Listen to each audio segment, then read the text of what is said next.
A paz do Senhor, queridos. Vamos aqui seguindo firme, fortes na nossa escola dominical. E hoje um assunto da maior importância, um assunto fundamental para mim e para você. Nós vamos falar sobre seitas e heresias. Que é isso, pastor? Daqui a pouquinho nós começamos o assunto, eu te explico o que é, tá bom? Antes de mais nada, vamos orar, tá bom? Pedindo que o Senhor venha nos abençoar, derramando a sua unção, para que o Espírito Santo de Deus nos ensine a palavra do Senhor. Querido Deus e Pai, nós entregamos a Ti esse tempo, colocamos nas Tuas mãos, Senhor, a condução deste momento. Pedimos que o Teu Espírito Santo de sabedoria e de revelação venha abrir os olhos do nosso entendimento, Senhor, para que possamos compreender a Tua palavra, para que possamos crescer, para que não sejamos enganados, mas que saiamos aprovados como quem maneja bem a Tua palavra, Senhor. Em nome de Jesus, desde já, eu peço que o Senhor abençoe cada pessoa que estará assistindo esta aula, em nome de Jesus. Muito bem, amados. Como eu disse há pouco, este assunto é um assunto assim da maior importância para as nossas vidas. Por quê? Nos últimos tempos, muitas doutrinas, muitos ensinos têm sido gerados e nós temos ficado assim perplexos e às vezes a gente pensa assim, né? Vem aquele pensamento que o inimigo lança. Mas será que eu estou certo? Será que eu estou no caminho certo? O inimigo procura colocar dúvidas em você, não é verdade? E em mim. Mas quando nós olhamos para a palavra de Deus, toda dúvida é dissipada, todo engano é desfeito e nós crescemos no conhecimento da verdade. Jesus diz em João 8, capítulo 8, versículo 32, ele diz assim: "E conhecereis a verdade, e a verdade vos libertará." Então, com o conhecimento da verdade é que nós somos libertos. E este assunto, esse tema que nós estamos trazendo para a escola bíblica, há muito já nós queríamos falar com os irmãos e Deus agora nos propiciou este momento. Eu queria começar com você, tá? Já temos a apostila. Na segunda carta de Paulo a Timóteo, Paulo escreve a Timóteo duas cartas, E na segunda carta ele vai dizer assim, na segunda carta, capítulo 2, os versículos são do 15 até o versículo 18. Olha que coisa interessantíssima. Olha, meu irmão, a importância de nós conhecermos a palavra de Deus. Veja como é extremamente importante que nós conheçamos a palavra. 2 Timóteo 2, versículo 15 a 18. Procura apresentar-te a Deus aprovado, como obreiro que não tem de que se envergonhar, que maneja bem, preste atenção, maneja bem a palavra da verdade. Mas evita os falatórios profanos, porque produzirão maior impiedade. E a palavra desses roerá como gangrena, entre os quais são Himeneu e Fileto, os quais se desviaram da verdade, dizendo que a ressurreição já era feita, e perverteram a fé de alguns. Então veja como é importante nós termos um conhecimento preciso da palavra. O Paulo começa falando para Timóteo no versículo 15, procura. A palavra procurar aqui dá a ideia de estudar, querido. Eu preciso colocar algo aqui, eu não aguento. Eu preciso colocar algo aqui. A palavra do Senhor fala em Coríntios, um texto que diz assim, olha, a letra mata, mas o Espírito é o que dá vida. Muitas pessoas, por não quererem estudar a palavra, porque elas entendem que nós podemos viver unicamente, tão somente de inspiração? O que é isto? Eu não preciso estudar muito a Bíblia, porque o Espírito Santo vai me inspirar e eu vou ter um conhecimento que eu preciso. Jesus falou assim, né? Não fiquem preocupados com o que vocês vão dizer quando forem conduzidos, porque o Pai dirá a vocês o que é que vocês têm que falar. Então, quando a pessoa tem uma compreensão pela metade ou equivocada da palavra, às vezes gera o pensamento de que não é importante e nem muito necessário estudar a palavra. Primeiro, eu quero concluir o que eu estava dizendo sobre a questão de Paulo dizer que a letra mata, mas o Espírito é que dá vida. Paulo está dizendo isto em relação à lei e à graça. É isso mesmo. O Paulo não está dizendo, ele não está dizendo que estudar tira a inspiração do Espírito. É muito infantil esta interpretação e completamente equivocada. Ele está dizendo assim, a lei, ela não tinha vida para o homem, ela só tinha morte, porque ela denunciava o pecado. A graça, ela veio mostrar a vida através da misericórdia de Deus. Então, muitas pessoas não gostam de se aprofundar na palavra de Deus. E quando a gente olha esse texto que o Paulo fala aqui para o Timóteo, não é verdade? Já fica evidente, fica claro que não é nada disso que ele está falando. Por quê? Ele fala assim, procura apresentar-te a Deus aprovado, como obreiro que não tem que se envergonhar, que maneja bem a palavra. Como é que eu posso... O Paulo está tendo uma linguagem aqui de um treinamento de um soldado, né? Ele tem a ideia de um soldado manejando uma espada, porque é assim que ele compara a palavra de Deus, a espada. Em Efésios 6 ele vai falar isso, a espada do Espírito, que é a palavra de Deus. Então, como é que Paulo não seria incoerente de dizer por Timóteo procurar aprender a Bíblia, a palavra, e depois dizer que estudar mata a unção do Espírito? Muitos não querem fazer um seminário bíblico, uma escola bíblica, eles falam que você perde a unção. Meu Deus, olha o perigo, nós vamos ver aqui, querido, mais coisas, mas olha o perigo que é nós não conhecermos a palavra. Olha o que o Paulo fala no versículo 18, ele está falando de dois homens, né, chamados Emineu e Fileto, duas pessoas que estavam ensinando coisas erradas na igreja. É isso mesmo. Na igreja, pastor? É, meu irmão. É isso mesmo. Ele fala aqui no versículo 18, os quais, esses dois homens, o Emineu e o Fileto, estavam ensinando que a ressurreição aqui é aquele assunto que nós estudamos há pouco tempo, a ressurreição dos mortos. O Paulo está dizendo que esses irmãos, precisa ser irmãos mesmo, né? Essas pessoas estavam ensinando errado na igreja que a ressurreição já tinha acontecido, e olha o que o Paulo fala, perverteram a fé de muitos, de alguns. Então, nós podemos ter a nossa fé complicada se nós não compreendermos bem a palavra de Deus. E nós precisamos entender bem as Escrituras. Há um princípio que Jesus fala, né, que pelo testemunho de duas ou três, pela afirmação de duas ou três testemunhas, toda a questão será julgada. Nós não podemos construir uma doutrina em cima de um versículo bíblico, amados.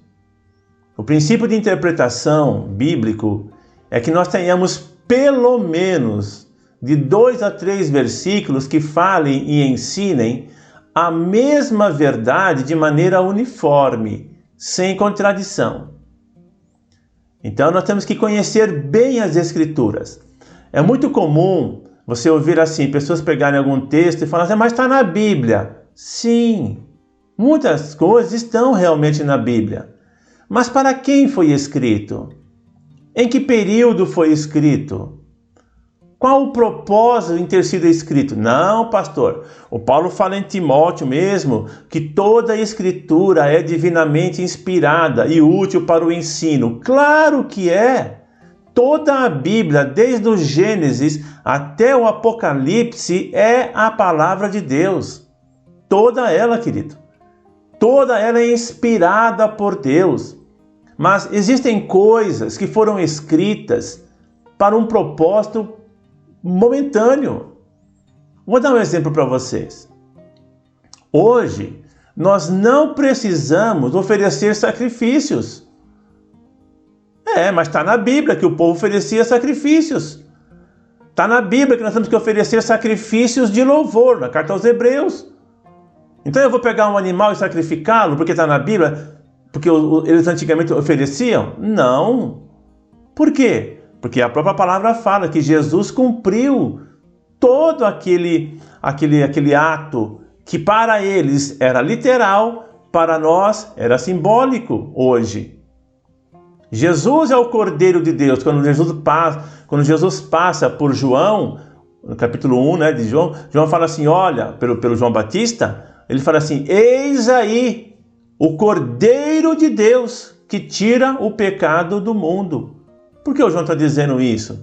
Porque aquele cordeiro que era oferecido lá na Páscoa, aquele cordeiro que era oferecido lá no tabernáculo ou no templo, ele foi substituído agora por Jesus.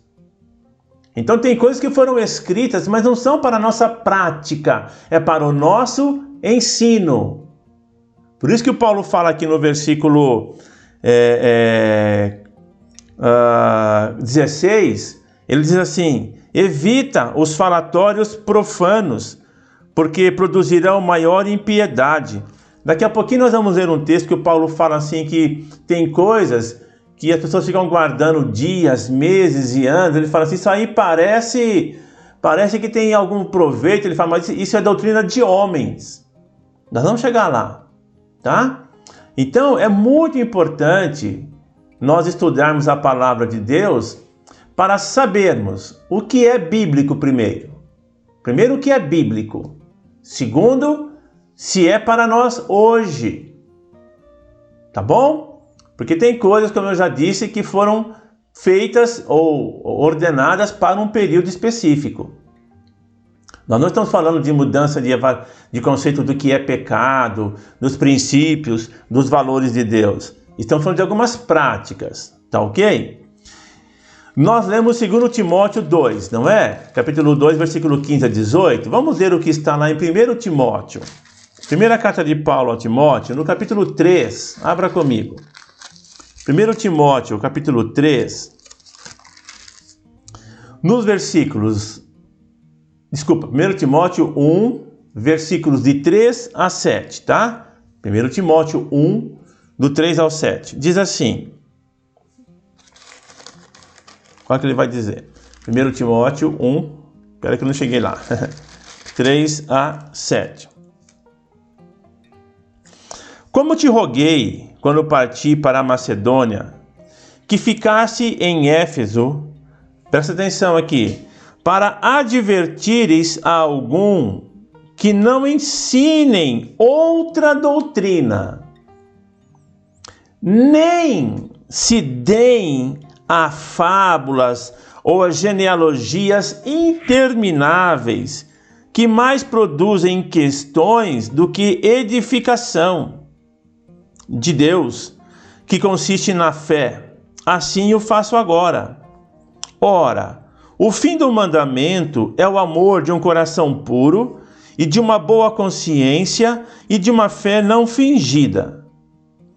Do que, desviando-se alguns, se entregaram a vãs contendas, querendo ser doutores da lei e não entendendo nem o que dizem, nem o que afirmam. É triste, mas a gente precisa colocar algumas coisas aqui, queridos. Eu vou começar do versículo 7 para trás, tá? O Paulo fala que tem pessoas que querem ensinar acerca da Bíblia, mas não entendem sobre o que está falando. É o que eu falei há pouco. Há um dito popular, né? Que é popular assim, um dito popular entre aqueles que estudam a Bíblia. Deixa eu colocar da maneira correta. Não é um dito popular aí do mundo, é um dito popular dentre aqueles que é comum àqueles que estudam a palavra de Deus, que é o seguinte, ó: um texto fora de contexto é um pretexto, tá? Então eu pego um texto, tiro ele fora do contexto em que ele está colocado para ensinar uma verdade não, né? Para ensinar algo, que não seria verdade isso. Não pode. Aquela menção que eu falei para você, que o Paulo fala, de que a letra mata, né? Mas que o Espírito dá vida. Eu nem falei para você onde é que está, né? Porque eu ia só mencionar. 2 Coríntios, capítulo 3, o versículo 6, tá? Ele fala assim: o qual nos habilitou para sermos ministros de uma nova aliança, não da letra, mas do Espírito, porque a letra mata, mas o Espírito dá vida. O Espírito é que vivifica, ok? Vamos ver o contexto do que o Paulo está falando. Vamos ver o contexto. Olha aqui, capítulo 3 ainda, nós lemos o versículo 6, que é um versículo específico. Vamos ver o contexto. Olha o que ele está dizendo. Começamos porventura outra vez a recomendar-nos a nós mesmos, ou temos necessidade, como alguns, de cartas de recomendação para vós outros, ou de vós?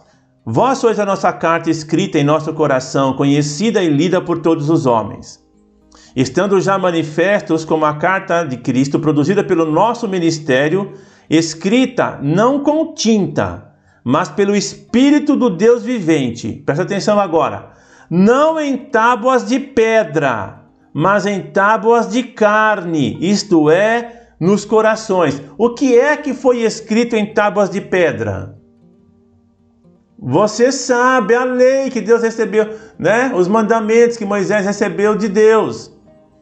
E é por intermédio de Cristo que temos tal confiança em Deus. Não que, por nós mesmos, sejamos capazes de pensar alguma coisa como se partisse de nós. Pelo contrário, a nossa suficiência vem de Deus, o qual Deus nos habilitou para sermos ministros de uma nova aliança. Por que nova aliança? O que foi escrito na tábua da lei, querido? A velha aliança. A lei.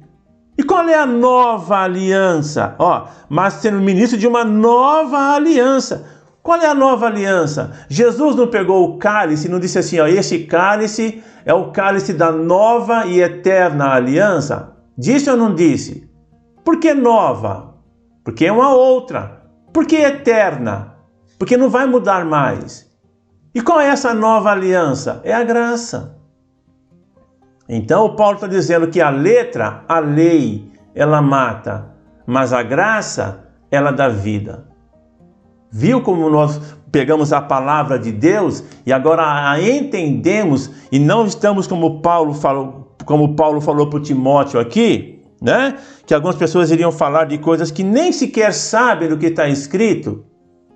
Porque infelizmente é assim, as pessoas pegam esse versículo aqui e se você fala para essas pessoas que não acham que precisam estudar e fala para elas sobre estudar, ela fala, não, mas está na Bíblia que a letra mata. Mas por que está escrito lá? Por que o Paulo falou isso? Para quem ele falou? O que ele tinha em mente quando ele falou? Não, mas a letra mata, não sabe nem por quê. É o que o Paulo está falando aqui, falam de coisas, né? Querendo ser doutores da lei e não entendendo nem o que dizem, nem o que afirmam. Então afirmar que estudar tira a inspiração do Espírito Santo é de uma tolice sem tamanho. Desculpa a expressão. Estamos colocando isso aqui de uma maneira tão clara para você perceber como é importante que nós estudemos a palavra de Deus. Tá bom? Muito bem. Vamos em frente ainda. Nós temos que tomar o cuidado para não colocar no mesmo pacote heresia e interpretações diferentes da Bíblia. Daqui a pouquinho nós vamos definir heresia, você vai entender por que estamos colocando isso. Por que temos colocado isso aqui, queridos? Porque uma diferença de interpretação, quando alguém ensina algo diferente do que nós ensinamos, do que a palavra não, né? Ninguém pode ensinar nada diferente do que a palavra ensina. Deixa eu corrigir o que eu falei. Existem linhas teológicas, pessoas que são sérias, que estudam a palavra, só que existem divergências de interpretação. Exemplos, você tem na tua apostila alguns exemplos. Olha, escatologia. Nós acabamos de sair do assunto sobre escatologia. O que nós aprendemos ali sobre escatologia? Que haverá o arrebatamento. Existe pelo menos 3 pensamentos, ou seja, 3 linhas que ensinam sobre o arrebatamento. Existem aqueles que ensinam, que é o nosso caso, tá? A gente crê assim, que o arrebatamento da igreja será antes da tribulação, tá? Então essa é uma linha de pensamento. São os pré-tribulacionistas. Você já ouviu falar nisso, né? Pré-tribulacionista, aqueles que creem que o arrebatamento da igreja será pré-tribulação, antes da tribulação. Existe o mid, né? Aqueles que creem que a igreja viverá pelo menos a primeira parte da tribulação, os primeiros 3 anos e meio. São 7 anos. Há quem acredita que a igreja viverá os 3 primeiros anos e meio. E os tribulacionistas, que a igreja passará por todo o processo de tribulação.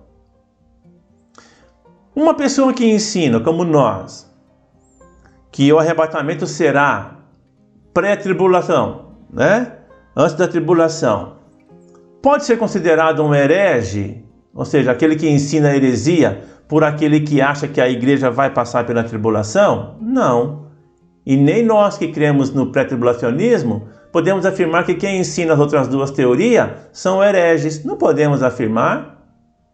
Embora a gente tenha versículos, querido, que nos deem uma direção para mostrar isso, os outros também são fundamentados em algumas passagens bíblicas, tá? Então isso não significa que seja uma heresia. Outro assunto, ressurreição dos mortos. Nós acabamos de sair da ressurreição dos mortos, aprendemos há pouco tempo. Por exemplo, nós cremos, e a Bíblia deixa claro para nós isso, que a ressurreição, elas se darão em duas épocas diferentes, e nós cremos que no dia do juízo final, os justos não estarão lá para serem julgados, só os ímpios. Há quem ensine, há quem diga que os justos também estarão no dia do juízo final. A gente não crê assim. Mas isso é uma heresia da parte deles ou da nossa? Não. Porque as 2 coisas estão na Bíblia bem fundamentadas, né, bem assim colocadas. Que os ímpios serão julgados, os justos serão julgados. A divergência é no que diz respeito ao período em que cada um será julgado. Tá bom? Quer ver uma outra coisa? A Nova Jerusalém. Uns falam que é a igreja. Uns falam que não é uma cidade mesmo. Outros creem que é uma cidade. Eu creio que é uma cidade mesmo. Agora há quem diga que é a igreja, a Nova Jerusalém. Isso é heresia? Não. Isso é uma interpretação dessas coisas assim, querido, diferente. Tá ok? Quer ver outra coisa? Sobre dons. Dons, essa questão de profecia, falar em línguas, os ministérios, apóstolos. Então, vou pela ordem. Há pessoas que pensam que hoje não tem mais profecia, que a profecia cessou no tempo dos apóstolos. que esse negócio de falar em línguas foi para um tempo muito específico lá atrás também, que acabou. Outros acham que não tem apóstolo hoje, que não tem profetas. A gente crê que tem. Paulo fala em Efésios 4, por exemplo, versículo 12, né? Até que, né, tendo em vista o aperfeiçoamento dos santos, versículo 13, até que todos cheguemos à unidade da fé, né? Ao pleno conhecimento do Filho de Deus, a varão perfeito. Então, se esses dons foram colocados por Deus, apóstolo, profeta, pastor, mestre, evangelista, até que a igreja seja aperfeiçoada, por que ele iria parar? Por que os dons iriam parar? Mas há quem não acredite que esses dons operem hoje, tá? Mas acreditam em pastores, em evangelista. Ora, se tem pastor, por que não tem apóstolo? Ah, porque foi para um tempo determinado. Então é uma divergência de interpretação, mas não é uma heresia. Ficou claro isso para você? Ficou? Por enquanto? Ah, pastor, ainda não está muito, mas com o seguir da nossa aula vai clarear para você, eu tenho plena certeza, tá bom? Bom, o nosso próximo ponto da apostila, que é o item 3, está aí, ó, definição. Então nós temos aqui a definição dos termos, tá? Olha aí, heresia, né? Seita e heresia. O que é seita? O que é seita? Essa palavra hoje, ela se tornou uma palavra pejorativa. Por exemplo, infelizmente, nós, evangélicos, protestantes, somos denominados uma seita. Uma seita. Eu vou falar isso aqui, ó. Ninguém chama a Igreja Católica Romana de seita. Ninguém chama. Mas os evangélicos, principalmente a mídia, ela fala de uma seita evangélica. Uma seita evangélica. Tá? A palavra seita, querido, ela tem origem na palavra secta. Daí vem sectarismo. Aquele que separa. Aquele que diverge, aquele que diferencia, né? Um sectarismo. Ser sectário é o quê? Um grupo à parte. Tá? Então, olha aí, ó, seita. Hoje, né, tem essa ideia. Mas a palavra, na sua raiz, no seu sentido original, aliás, desculpa, no sentido original, ela tem essa ideia. Aquele que se desvincula, mas não no sentido pejorativo. Aquilo que é separado. Mas tornou-se sinônimo do quê? De uma outra religião. Então a palavra seita, significa o quê? Grupo que ensina doutrinas que divergem da palavra de Deus. Isso para nós. Porque o Pedro vai dizer que nos últimos dias, né, surgiriam seitas e homens. Nós vamos ler esses versículos aí, tá? Então, a nossa definição de seita é esta. Um grupo, porque seita é um colegiado de pessoas. Lembra? Sectar veio o quê? De alguém, de um grupo que se separou. Então, em relação a doutrinas da Bíblia, seita, para nós, é isso, e nós, para eles, somos isso. Por exemplo, a Igreja Católica nos vê como seita. Certo? Em muitos outros segmentos. Então, um grupo que ensina doutrinas que divergem da palavra de Deus. E heresia? Heresia é o ensino, é a doutrina ensinada por esta seita, por este grupo. Certo? Vamos dar um exemplo? Vamos lá. Eu vou dar para você aqui, ao longo da matéria, vários tipos de seitas. Não vou poder dar tudo, queridos, porque hoje existem tantas e a cada dia aparece uma nova. Hoje seita, meu irmão, é que nem capim. É que nem capim. Tá? Hoje tem grupos aí dos mais variados tipos. E os ensinamentos deles também. Cada dia que passa aparece um grupo ensinando um tipo de coisa, tá? Eu vou dar, na medida do possível, eu vou separar alguns exemplos de coisas absurdas que estão sendo ensinadas hoje, tá bom? Não vai ser nesta aula, que eu quero concluir essa aula com algumas afirmações, mas em aulas futuras nós vamos estudar como identificar uma seita e você vai ver quantos absurdos são ensinados com relação a alguns assuntos. Dá licença um pouquinho, deixa eu beber uma aguinha. Vamos lá. É bem próximo aqui, certo? Bom, então seita é um grupo que ensina doutrinas que divergem da palavra de Deus. Heresia é aquilo que é ensinado. Alguém lembra do Himeneu e o Fileto estava falando que a ressurreição já tinha acontecido? Lembra? Eles estavam ensinando uma coisa que a palavra vai deixar claramente estabelecido que ela não aconteceu ainda, tá? Vou dar um exemplo aqui, vai. Teve um cidadão que ensinou, um homem chamado Reverendo Moon. Eu falei que ia falar mais para frente, deixa eu já dar um exemplo para você aqui que vai... Você está curioso aí. Um homem chamado Reverendo Moon, sabe o que ele ensinou? Sabe o que ele disse um dia? Esse cara já morreu. Ele disse que ele estava aqui colocado por Deus neste mundo para terminar o que Jesus veio fazer, porque Jesus não fez bem feito. É isso mesmo. É isso mesmo. Não, é isso que você ouviu mesmo. Ele falou, ele dizia que Jesus não tinha feito direito aquilo que Deus dera a ele para fazer, confiar a ele. Ou seja, o cara era o bam, né? Tem um aqui perto da gente, aqui em Jundiaí, vou te falar os absurdos que esse cara ensina, segura aí.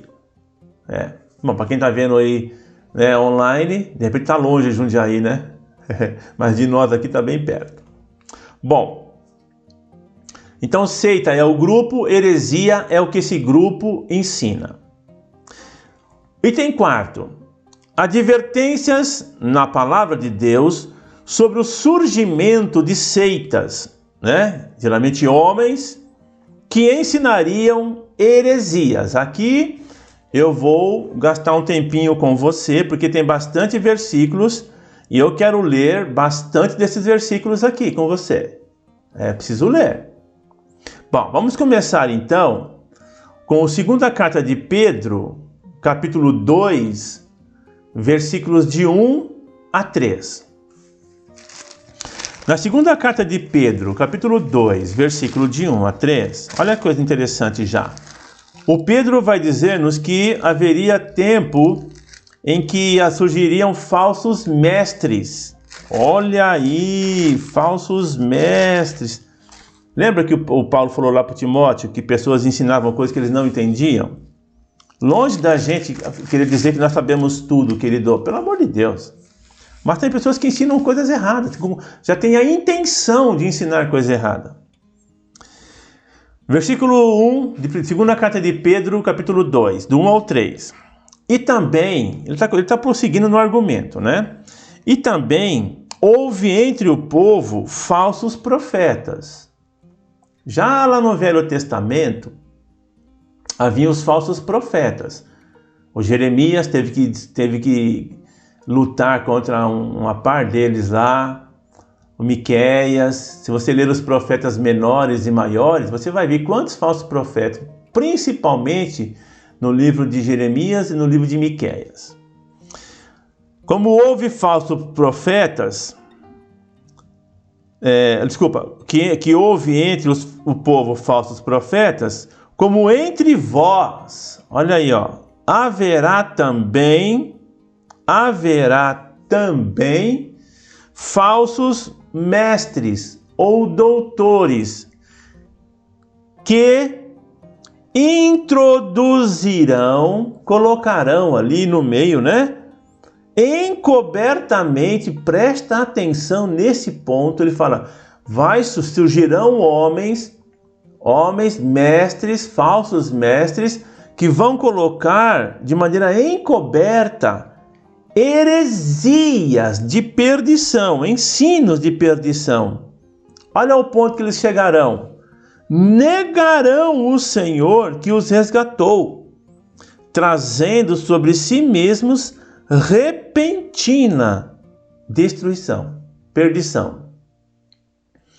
E muitos, olha, veja que não são poucos, não serão poucos, muitos seguirão as suas dissoluções, pelos quais, através destes homens, será blasfemado o caminho da verdade. Olha aí, querido, o Pedro está dizendo que surgirão pessoas, homens, que vão colocar ensinos enganosos, que vão desviar as pessoas da verdade. Coisa terrível. E vão blasfemar do caminho.